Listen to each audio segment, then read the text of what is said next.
The latest data from the electoral body showed that 1,373,000 permanent voter cards have been distributed to voters in Ondo State, representing 74.87% as at March 18, 2015, while 300,365 voter cards representing 26.13% were yet to be collected. In spite of the spirited efforts made by the electoral body to ensure that every Nigerian picks the all-important cards, some may not be able to participate in the elections.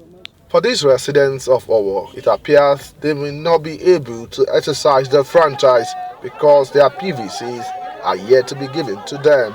We are asked to come and receive or have our voters card. Before this time, they have been promising us that they will do the voters card. That it was the fault of the machine. In our own unit, none has been given, and we have about 4 units in our ward alone that hasn't seen anyone at all. And be going to them often and often, keeping us saying that they will be coming, but it was a lie. Although they have been assured by INEC officials that more PVC are coming, they're not sure the PVCs will come before the election. So I believe that before the end of this exercise, even if we finish this exercise by Sunday, if their cards come on Saturday, we will go for the next 3 days because they are polling units, and we know there is isolated polling units. Like these people, this woman has also not been able to collect her PVC. She's however unperturbed about the situation of things at the collection center. No, this is making the second time I've been here. I can't find my card. For the second time. Last 2 weeks I was here, and today I'm here again. Have you not been able to find your card? Yes. With a few days to the election, it appears some residents may not be able to vote in the general elections because they don't have their PVC, which is the only thing that makes one eligible to exercise this franchise.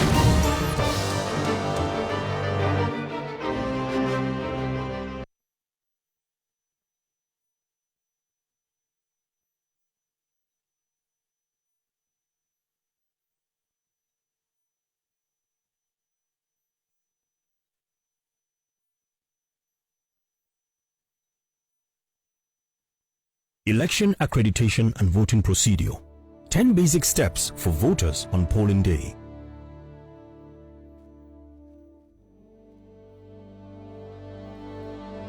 Step 1. On the polling day and during the accreditation period, present self to the Assistant Presiding Officer 3 of your polling unit, who shall ascertain that you are in the right polling unit or voting point. Step 2.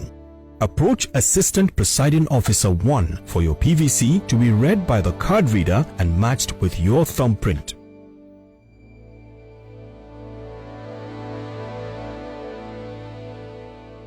Step 3. Approach Assistant Presiding Officer 2 to confirm that your name and voter identification number are as contained in the Register of Voters.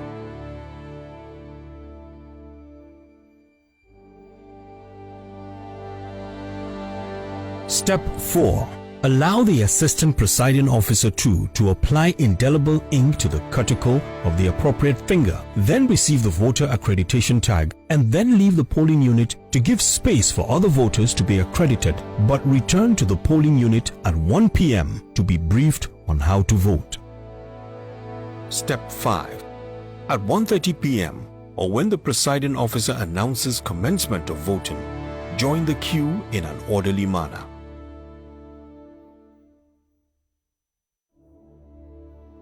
Step 6.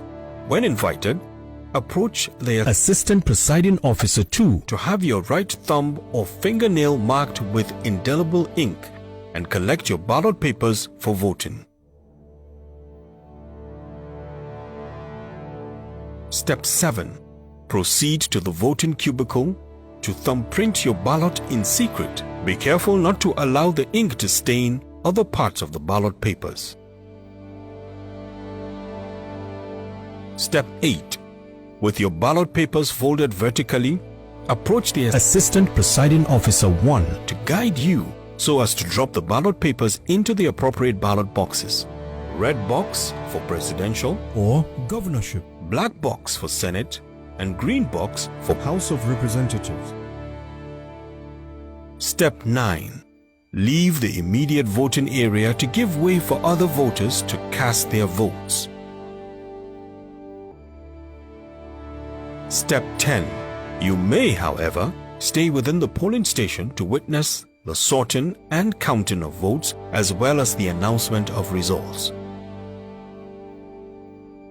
Vote credible candidates of your choice. Your vote counts. This voter awareness has been brought to you by the Independent National Electoral Commission, INEC.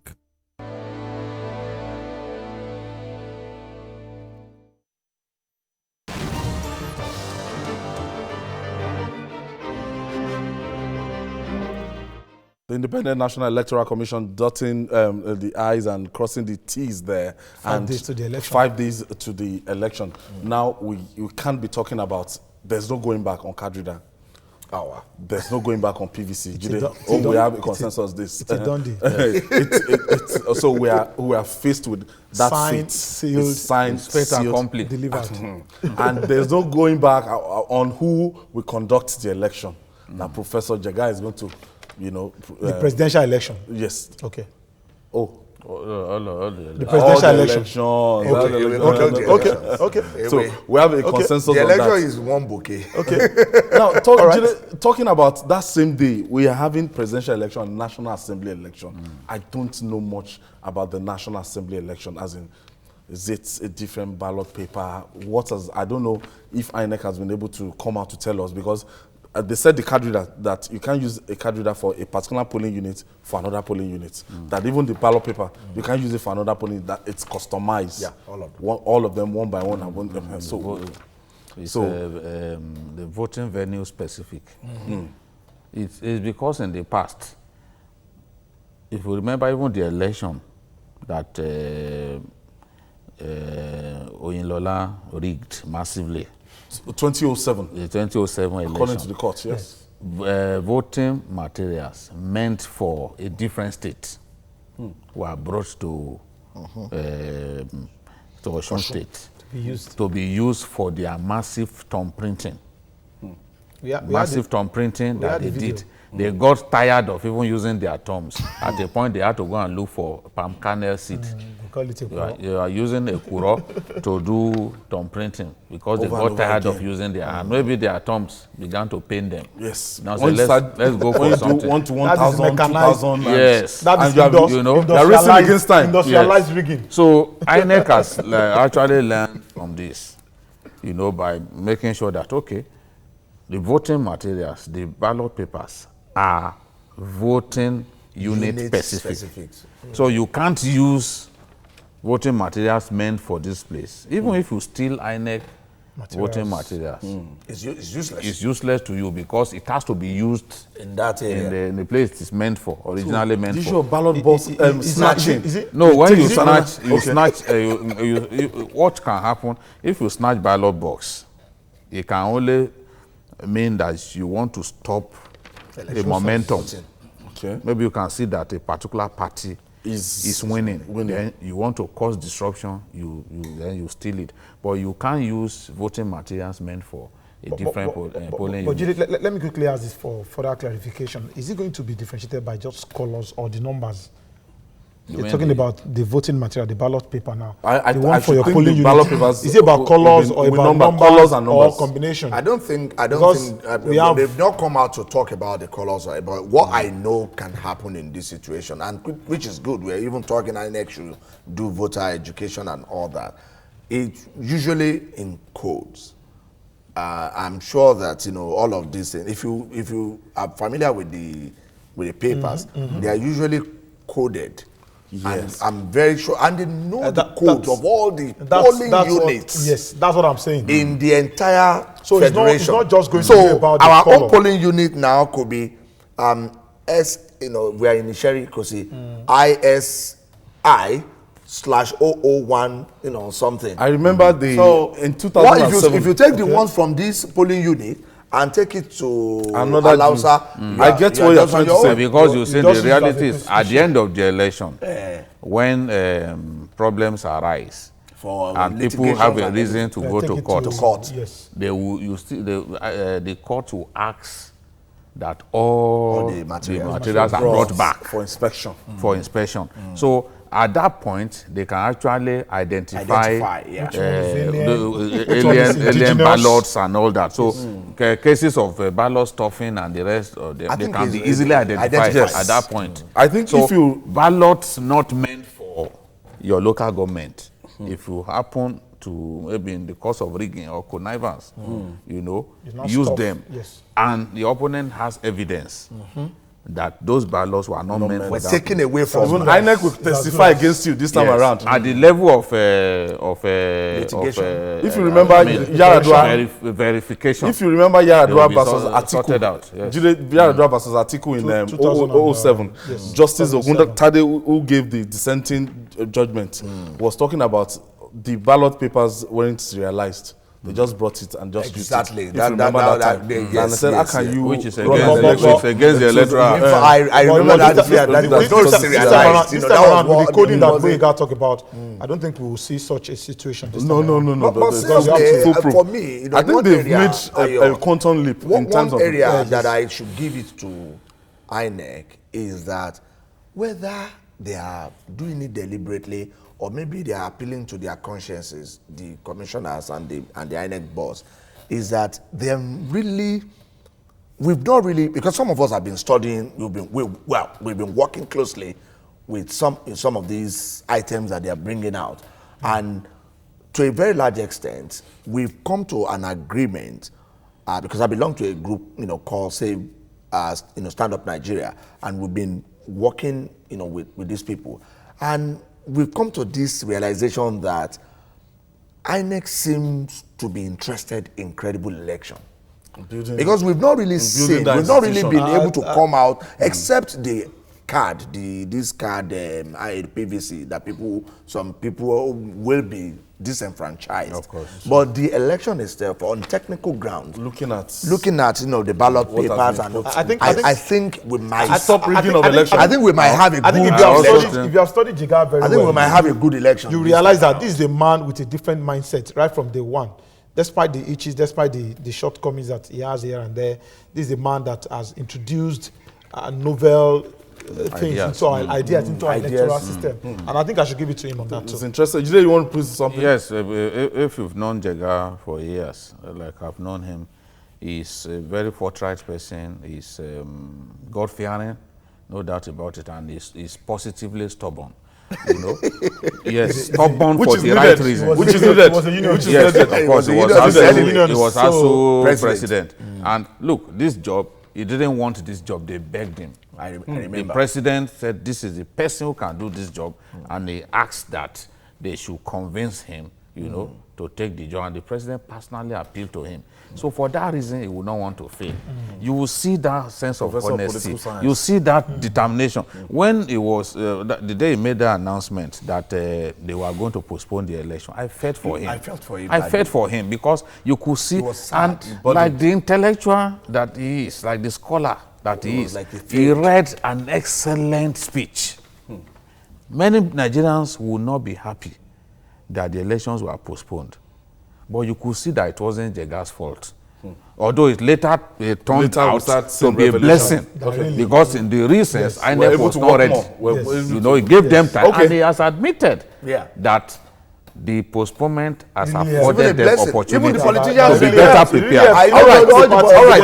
I think we are done with this. I think we will stress this. A federal high court sitting in Lagos earlier today ruled that the Nigerian armed forces have no role in the conduct of elections in Nigeria, according to the presiding judge, Justice Ibrahim Buba, who relied on a recent court of appeal judgment by the use of soldiers in the conduct of elections, stated that it was a violation of Section 217, subsection 2C of the Nigerian Constitution and Section 1 of the Armed Forces Act.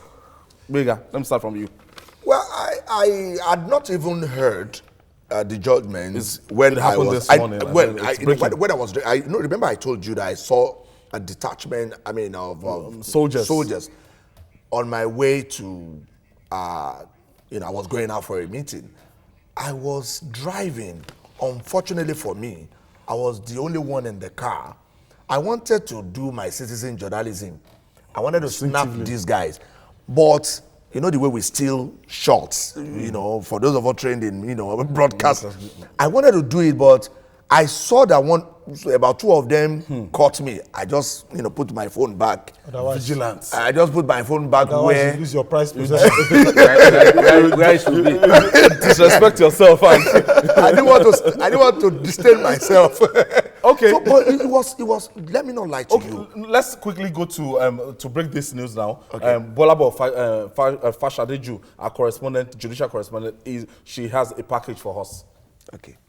The military will now have to stay back in the barracks while they march the 28th presidential elections last. This followed the verdict of the Federal High Court Lagos, which described the use of armed forces at the general elections as anti-democratic. The suit, which was instituted by a lawmaker at the National Assembly, made reference to how the military was used to intimidate and scare away eligible voters during the Osun, Ekiti, as well as the Anambra State gubernatorial elections. And in interpreting the law, the presiding judge, Justice Ibrahim Buba, insisted that deployment of the military at the polls will violate Section 218 of the 1999 Constitution, insisted that the military should be consigned with the issue of unrest and violence, especially in the north, rather than storming the polling booth during the elections. The Federal Government Council, however, hailed the decision of the court, but insisted that he will still have to make further consultations before their next line of action on the outcome of the case. The plaintiff counsel later spoke on the implication of the court verdict. I was very moved by the court's decision. It was a very, very, very bold decision by the Honorable Judge. That's a judgment of the land as of today, and it's very important that people abide by the judgment and follow the rule of law. Going by the court's judgment and subject to possible legal proceedings, the responsibility of manning polling booths across the country rests with the police. Bolabo Fashadeju, TVC News, Lagos.